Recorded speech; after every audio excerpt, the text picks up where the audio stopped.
Hello guys, welcome back to my channel. My name is Jaskaran Singh. In this video, I am going to talk about how to study class 12th और 11th biology. Biology is a subject जिसमें सब बच्चे ये सोचते हैं कि इसको तो याद कर लेंगे एक दिन पहले बैठकर, इसको तो सिर्फ एनसीईआरटी पढ़नी है, लेकिन उनको ये नहीं पता कि एनसीईआरटी कितनी ज़्यादा टफ दे रखी है, एनसीईआरटी की लैंग्वेज कितनी टफ है। तो उसमें आपको क्लास 11th और 12th में बायो सब्जेक्ट की मेरा एज अ फेवरेट सब्जेक्ट है वो, तो उसमें कैसे हम पढ़ें क्लास 12th और 11th की बायो को। तो सबसे पहले आपकी क्लास 12th और 11th, मैं 11th और 12th दोनों की एक ही तरीके से बात करूँगा क्योंकि दोनों में सेम ही आपको स्ट्रैटेजी से पढ़ना होता है। सबसे पहले आपको क्या करना है, अगर ट्यूशन जा रहे हो वेल एंड गुड, नहीं जा रहे तो और भी अच्छा, क्योंकि यूट्यूब पर बहुत अच्छे अच्छे टीचर्स हैं, वहाँ पर आप जाओ, उनका वन शॉट देखो या ट्यूशन से पूरा अच्छे से चैप्टर समझ कर आओ। अगर नहीं समझ में आ रहा है कोई टॉपिक, उसको दोबारा देखो, नहीं समझ आ रहा है दोबारा देखो। अगर उस टीचर से वो पर्टिकुलर टॉपिक नहीं समझ आ रहा है, किसी और टीचर का देख लो, कोई 10 मिनट की वीडियो देख लो। बिकॉज कुछ ऐसे टॉपिक्स होते हैं, जैसे अभी आपका वो आएगा फोटोसिंथेसिस चैप्टर आएगा, उसमें बहुत एक कुछ इंपॉर्टेंट और जटिल टॉपिक होते हैं जो कि नहीं समझ में आते हैं कभी कभार। तो इसलिए आपको वो ढंग से समझने हैं, ठीक है। या तो आप कोई बैच ले सकते हो PW1 अकेडमी, किसी का भी, आई एम नॉट सेइंग, मैंने PW का बैच लिया था।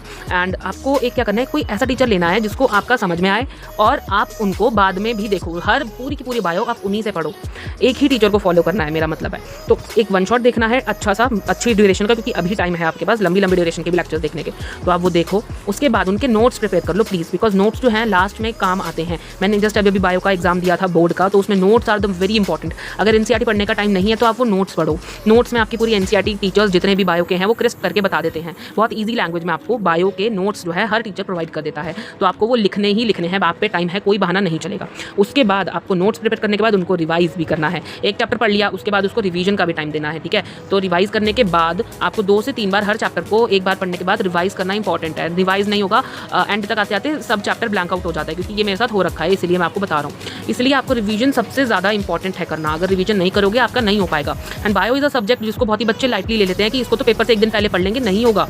कितना पढ़ लोगे, इतना ज़्यादा थ्योरी होता है, उसको करने के लिए आपको अभी से स्टार्ट करना पड़ेगा, ठीक है। आई होप आपको सब कुछ समझ में आ रहा होगा। अभी बेस्ट टाइम है, अभी से स्टार्ट कर दो एंड बायो आपका फेवरेट सब्जेक्ट बन जाएगा। Thank you so much, bye bye.